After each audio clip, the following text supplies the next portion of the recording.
सर्वप्रथम मैं पुत्र इंद्रजीत से यह जानना चाहता हूँ कि हे पुत्र, आप लंका के शीश के पर, लंकेश के शीश पर चमकता हुआ मुकुट हो। आज लंका का डंका तीनों लोकों में यदि बज रहा है तो उसके कारण तुम हो। हे पुत्र, तुम्हारी क्या राय है? पिताश्री, हमारी राय यही है कि युद्ध की राय ढेरी बजा लिया जाए। युद्ध होगा और तीनों लोग तमाशा देखेगा। जग में सूर्य संपूर्ण संसार बंद कियो सूर्यराज को। कहा मरकट की बात? महाराज, आप उन तपस्वियों मरकटों से भय खा रहे हैं। अरे जब मैंने इंद्र को पछाड़ दिया, देवताओं में इतनी साहस नहीं कि युवराज का मुकाबला कर सके। वो ये तुच्छ बंदर मरकट और तपस्वी क्या लंका का क्या बिगाड़ सकते हैं? अरे हमारी सेना बहुत दिनों से भूखी है। अरे पकड़ करके गाजर और मूलियों की तरह से उन सबों का भक्षण कर जाएगी। कहा लखो के लोक में मम समान बलवान मम भुज पर यह युद्ध है। फड़क फड़क महाराज, मेरी एक विशाल भुजाएं युद्ध के लिए फड़क रही है। अरे मेरा तो युद्ध का कमरा पूर्ण भी नहीं हुआ और इंद्र के ऊपर जब मैंने चढ़ाई किया तो स्वयं ही आकर के मेरे इन चारों पे गिर गया और अब मैं राज्य का दुहाई देने लगा। महाराज, अभी मेरी युद्ध के लिए इच्छा पूर्ति नहीं हुई है। मैं स्वयं जा रहा हूँ। कौन है त्रिभुवन में? कौन है नैया में? त्रिभुवन विदित मेरी बराबरी करैया को देख ली हो आज उस रण में युद्ध कर बैठा। वाह पुत्र वाह, आसन ग्रहण करो। आपसे यही अपेक्षा थी। हे महाराज, तनिक इधर भी ध्यान दे।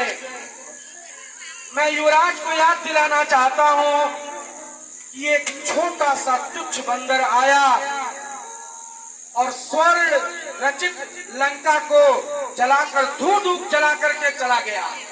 तो मेरी तो यही राय है महाराज कि हम लोग हल्के में न लें, हम लोग चल करके और संधि प्रस्ताव रखें।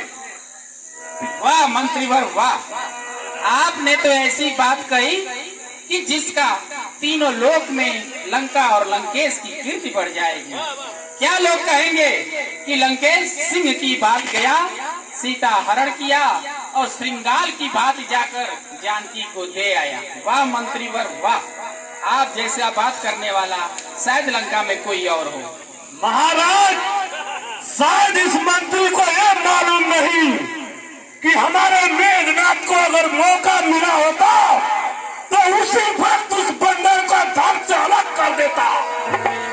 अगर महाराज विभीषण अगर ये नहीं रोके होते तो उस बंदर का वही रण में भक्षण करके छोड़ दिया होता।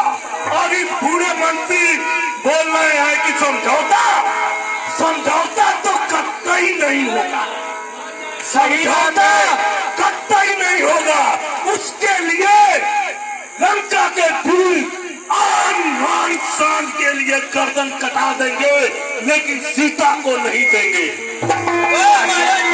वाह सेनानायक दुर्मुख वाह, आसन ग्रहण करो। महाराज, पहले तो यह पता किया जाए, आज युवराज बहुत बड़ी बड़ी बातें कर रहे हैं। सर्वप्रथम यह पता किया जाए कि जब वह तुच्छ बंदर आया था तो महाराज कहाँ थे?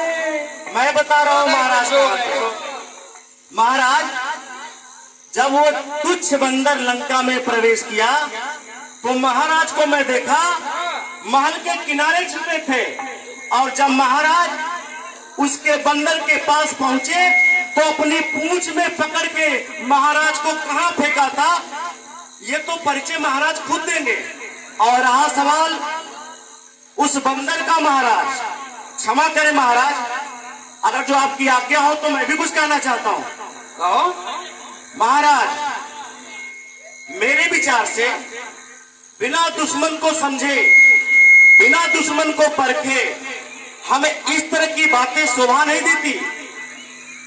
और महाराज, मैं ये भी बताना चाहता हूं, जैसे युवराज जी ने कहा कि हम बंदर भालुओं को गाजर मूली की तरह खा जाते हैं। महाराज, मैं आपको अवगत कराना चाहता हूं कि जब तुच्छ बंदर आया था तो महाराज को सारे अस्त्र विफल हो गए थे और अंततः गत्वा को ब्रह्म अस्त्र का प्रयोग करना पड़ा था। महाराज, मैं ये भी बताना चाहता हूं कि वो बंदर आया और महारथी, सारे के सारे महारथी वहां पड़े थे, लेकिन कोई महारथी उसके सामने खड़ा नहीं हो पाया। महाराज, युवराज जी को जाकर के ब्रह्म अस्त्र चलाना पड़ा।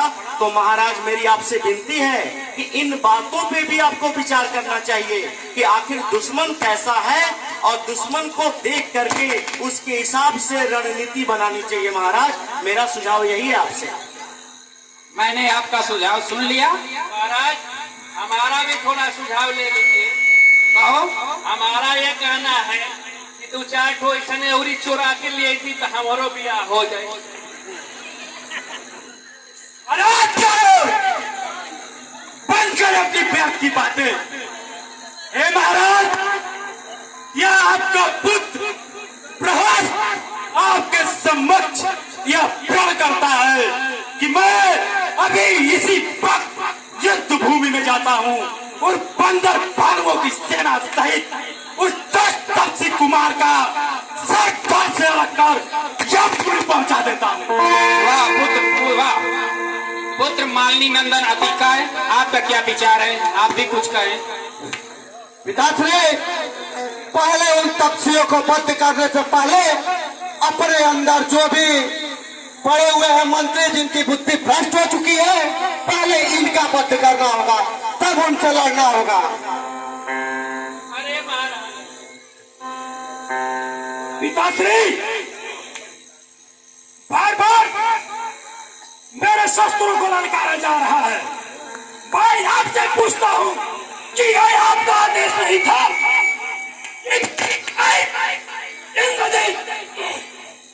जाना और जाकर के उसका वध मत करना। मैं विवश था, नहीं तो उसका वध वही कर देता और ये सारा युद्ध समाप्त हो जाता।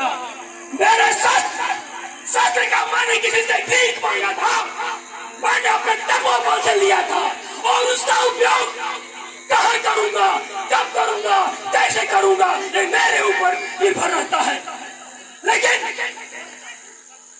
अरे आप इन कारों की बातों पे मत आइए। मैं आपसे आपको यह विश्वास दिलाना चाहता हूं कि यदि मेरे एक सैनिक का वध किए, एक सैनिक के वध के बदले उन सबका फैसला होगा, उलट दूंगा वही को मैं गगन पृथ्वी हिलाऊंगा। यदि उन सबों का शीश इन पैरों से ठोकर मारते हुए आपके उनसे चरणों में नहीं दिया तो मैं आज से लेकर अन्न जल ग्रहण नहीं करूंगा। मेरे ऊपर जो लांछना लग रहा है वह मुझे असहनीय है। आसन ग्रहण करो पुत्र, आसन ग्रहण करो। फलहार में केला से हुए खा के जिएबा। मैंने सबका राय सुन लिया और मैंने सबका विचार सुन लिया। अब मैं सिर्फ अनुज विभीषण का विचार सुनूंगा।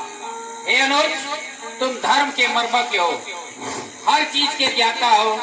हे अनुज, इस राय, आपकी राय पर ही लंका का भविष्य टिका है। आप हम सबका मार्ग प्रशस्त करें और बताएं कि हमें क्या करना है।